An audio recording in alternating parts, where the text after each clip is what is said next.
The courtroom was silent that Thursday morning, with only the sound of the air conditioning filling the austere atmosphere. Judge Harrison Matthews surveyed the room with his usual expression of unquestionable authority, his 62 years of legal practice evident in every wrinkle around his tired eyes. He had presided over thousands of cases in his long career, from minor traffic violations to serious crimes, and firmly believed he had seen it all. Nothing would surprise him anymore. The defendant entered through the side door, escorted by 2 security officers. He was a tall man, probably nearing 40, with broad shoulders and an unusually upright posture for someone facing criminal charges. His brown hair was cut in a military style, and a thin scar ran across his left eyebrow. He wore simple civilian clothes, a faded blue shirt and jeans, but something in his gait conveyed discipline and restraint. His eyes, however, carried a profound weariness that went beyond physical exhaustion. The prosecutor, a portly man named Gerald Briggs, adjusted his glasses and began presenting the case with excessive enthusiasm. It was a charge of physical assault that had occurred 3 weeks earlier in a supermarket parking lot. According to the prosecution, the defendant, identified as Marcus Webb, had brutally attacked another man without provocation, leaving the victim with multiple bruises and a fractured rib. Witnesses reported that the attack was savage and disproportionate, and the victim, a local businessman named Richard Thornton, was present in court with bandages still visible. Judge Matthews flipped through the initial documents with an expression of professional boredom. Another case of gratuitous violence, he thought. Society was full of individuals incapable of controlling their impulses, and he had dedicated his life to ensuring they paid for their actions. He looked at Marcus Webb with evident disapproval, noting the absence of any sign of remorse on his impassive face. The public defender, a young lawyer named Sarah Chen, looked nervous as she organized her papers. It was her 3rd month on the job, and cases like this clearly made her uncomfortable. She had tried to talk to her client several times, but Marcus had remained mostly silent, responding only with monosyllables when absolutely necessary. This made her task infinitely more difficult. Prosecutor Briggs continued his account of events. According to his version, Marcus was leaving the supermarket when he approached Richard Thornton in the parking lot, for no apparent reason. Eyewitnesses reported that Marcus grabbed Thornton by the collar of his shirt and threw him against a parked car before delivering a series of punches. The attack lasted approximately 90 seconds, until security guards at the establishment managed to intervene and restrain the assailant. Thornton was taken to the hospital, where he remained under observation for 2 days due to the severity of his injuries. Judge Matthews interrupted the presentation with an impatient gesture of his hand. He had heard enough. Cases like this did not require lengthy deliberations. The evidence was clear. The witnesses were numerous and reliable, and the defendant apparently had nothing to say in his defense. It was time to impose order and justice. He leaned forward, fixing Marcus with a stern look that had intimidated hundreds of criminals over the years. His voice echoed through the courtroom with unwavering authority as he declared that, given the violent nature of the crime and the defendant's apparent lack of remorse, he considered Marcus Webb a risk to the community. Bail would be denied, and the defendant would remain in custody until the formal trial. Then, with a firm flick of his gavel, he ordered the officers to handcuff the prisoner immediately. The 2 guards approached Marcus with handcuffs in hand. It was at that moment that Sarah Chen, the young public defender, finally found her voice. She stood up abruptly, dropping some papers from the case file, and asked permission to speak. Her voice trembled slightly, but there was determination in her dark eyes. Judge Matthews sighed with barely disguised irritation, but nodded for her to proceed, though his tone made it clear that he considered any intervention a mere formality. Sarah took a deep breath and informed the court that there was additional documentation the court needed to consider before making any custody decision. She had received her client's complete military records just the previous evening, and the contents were relevant to understanding the context of the incident. Judge Matthews visibly rolled his eyes, clearly impatient with what he considered a desperate attempt to delay the inevitable. But court rules required him to allow the presentation of pertinent evidence, so he reluctantly indicated that the lawyer could submit the documents. Sarah approached the judge's desk with a bulky folder and handed it to him with slightly trembling hands. Matthews opened it with evident distaste, expecting to find the typical basic military documentation that inexperienced lawyers often presented in an attempt to evoke sympathy. Perhaps some enlistment certificates, maybe a standard service medal, Nothing that would change the facts of the case. But as his eyes began to scan the first page, his bored expression began to waver. He turned the page quickly, then another, his eyes moving faster and faster across the text. His face, normally a mask of imperturbable authority, began to change. Irritation gave way to confusion, then to growing surprise, and finally to something resembling genuine shock. He stopped reading for a moment, looked at Marcus Webb with a completely different expression, and then returned to the documents, as if needing to confirm that he wasn't reading it wrong. The silence in the courtroom grew thick and uncomfortable. The security officers had stopped moving toward Marcus, noticing the dramatic change in the judge's demeanor. Prosecutor Briggs frowned, clearly confused by the sudden transformation. Even Richard Thornton, the alleged victim, leaned forward in his seat, trying to understand what was happening. Judge Matthews continued reading, page after page, and with each page turned, his posture changed.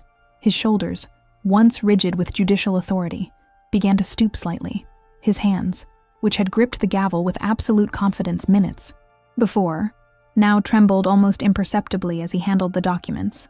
He even removed his glasses at one point, rubbing his eyes as if he needed to reprocess what he was seeing. Sarah Chen stood there, watching the judge's reaction with a mixture of hope and apprehension. She had spent the entire night reading those same documents, and the experience had completely transformed her understanding of who her client was. When she finally got Marcus to talk, even briefly, about what had happened in the parking lot, the pieces began to fall into place in a way that made the incident infinitely more complex than the prosecution had suggested. Finally, after what seemed like an eternity, but was probably only 5 minutes, Judge Matthews looked up from the documents. He looked at Marcus Webb with an expression that mixed respect, confusion, and something that could be described as embarrassment. When he spoke, his voice had completely lost its authoritative tone. It was softer, almost reverent, as he asked the officers to lower the handcuffs. He then did something completely unprecedented in his 40 years as a magistrate. Judge Harrison Matthews rose from his chair, a gesture rarely seen in court except during the most solemn moments. He looked directly at Marcus, and in a voice that everyone in the room could hear clearly, addressed him not as a defendant, but as a soldier, using his full rank. The documents the judge held in his hands told an extraordinary story. Marcus Webb had served in the United States Army Special Forces for 17 years. He had completed multiple deployments in active combat zones, including 3 tours in Afghanistan and 2 in Iraq.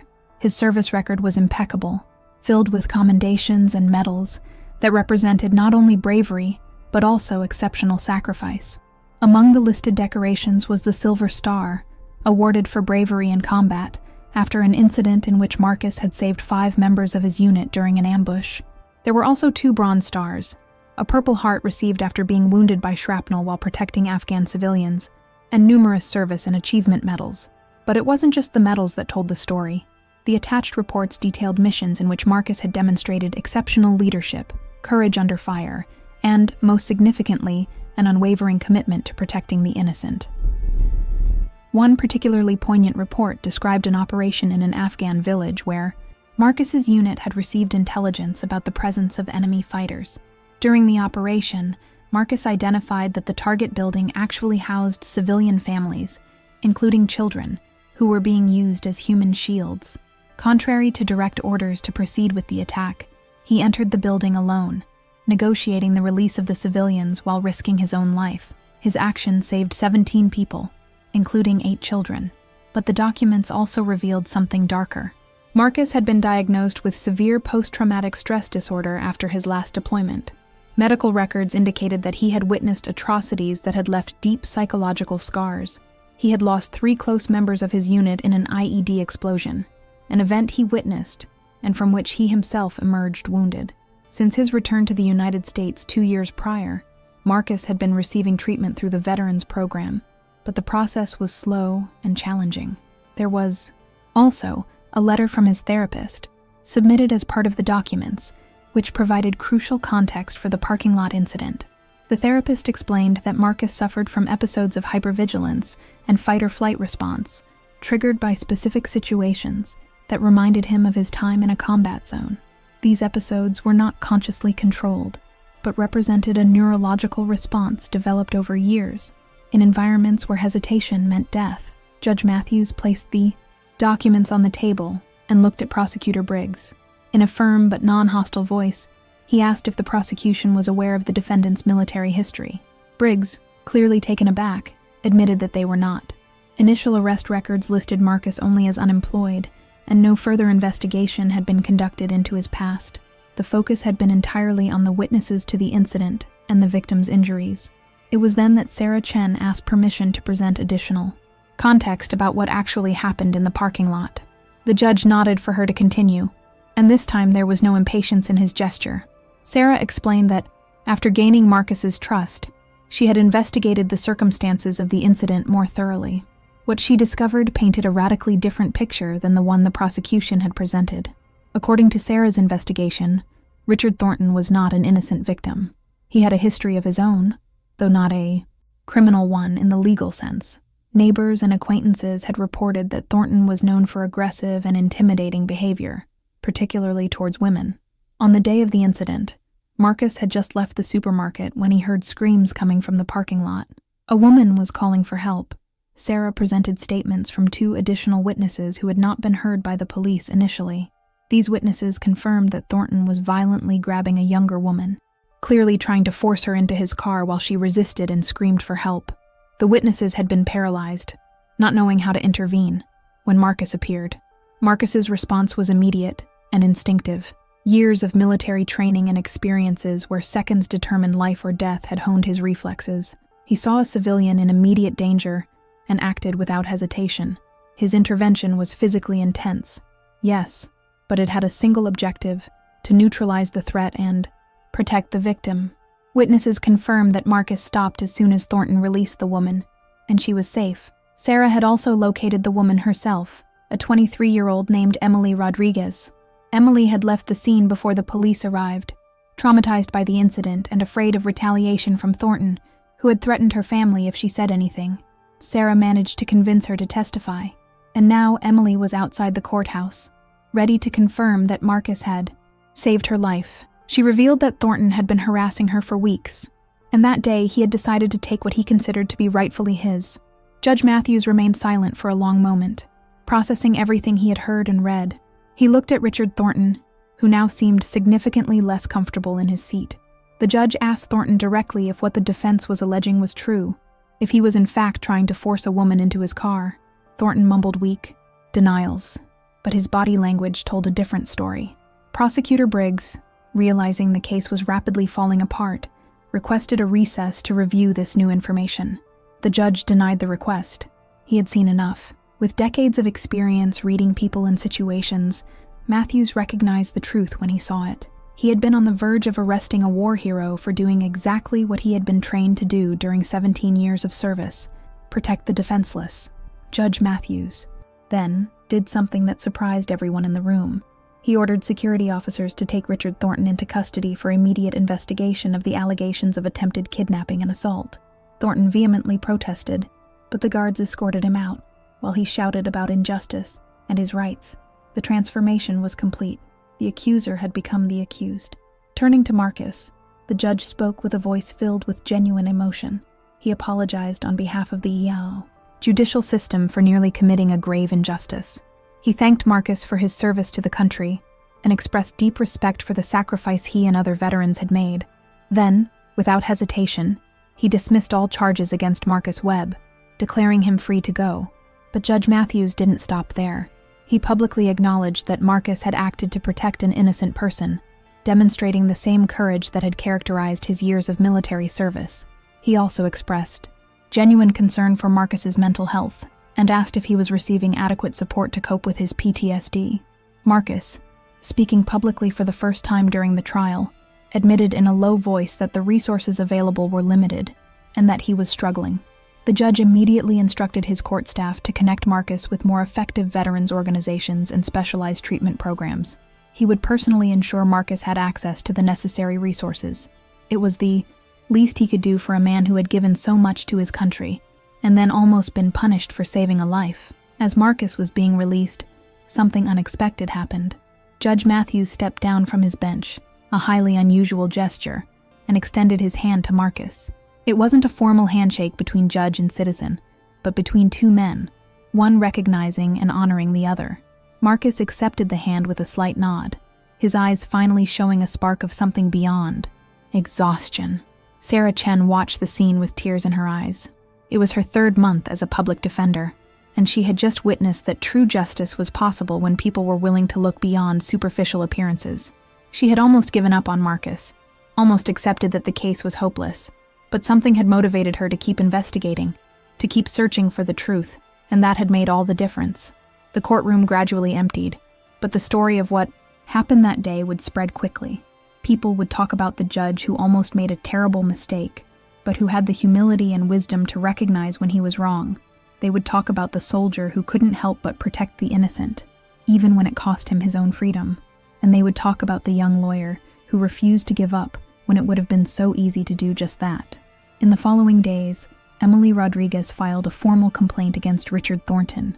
Other women came forward with similar stories of harassment and intimidation. Thornton eventually faced several criminal charges, his reputation as an innocent victim completely shattered by the truth that finally came to light.